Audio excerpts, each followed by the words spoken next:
Nagpasiklab naman itong si Michael Porter Jr. sa isa sa kanilang mga laban. Meron siyang 34 points, 10 rebounds, 3 assists sa labang yun. Nung nasa Nuggets pa itong si Michael Porter Jr., ibang-iba ang mga usapin o mga naratibo sa kanyang performance. Marahil siya isang offensive player pero walang depensa. Pero hindi rin po natin maisasantabi yung mga rason na doon ay marami na sila. Maraming mga star player, marami rin po silang mga defender.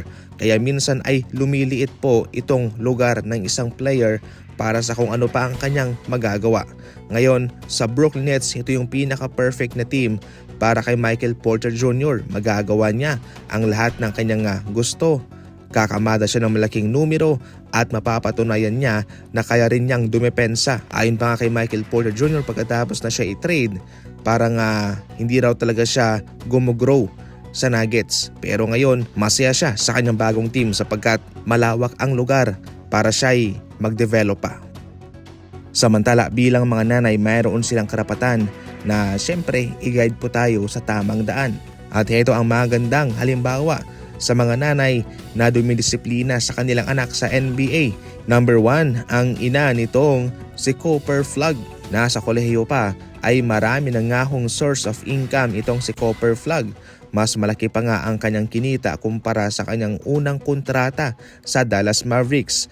Pero mayroong sinet na limit itong kanyang ina para sa kanyang unang sasakyan. Kapag ikaw ay isang NBA player, bumibili ka kagad ng mga supercar, mga mamahaling mga sasakyan. Pero para sa ina ni Cooper Flagg, $180K lamang ang kanyang inilimit para sa kanyang unang sasakyan para sa kanyang anak. Pangalawa, itong ina naman ni Jason Tatum na si Brandy. Ayon pa kay Brandy mga idol, sinabihan niya ang kanyang anak na wag munang gastusin ang kanyang sahod sa NBA, kundi isave po ito. Gagamitin niya lang yung mga nakuha niyang pera sa mga sponsorship o mga endorsement.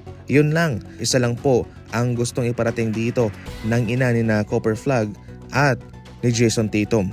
Disiplina, especially sa pera.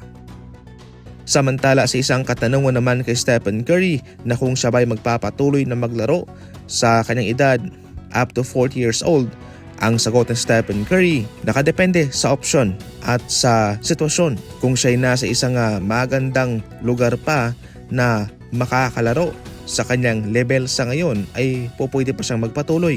Nakadepende rin naman yan kung nais pa niyang magpatuloy o hindi na. Nasa kanya ang desisyon. Sa huli, ayon pa sa kanya, but if I can make the decision and the decision is not made for me, that's a big point. Sa madaling salita, nais pa niya pero nakadepende sa sitwasyon at sa panahon.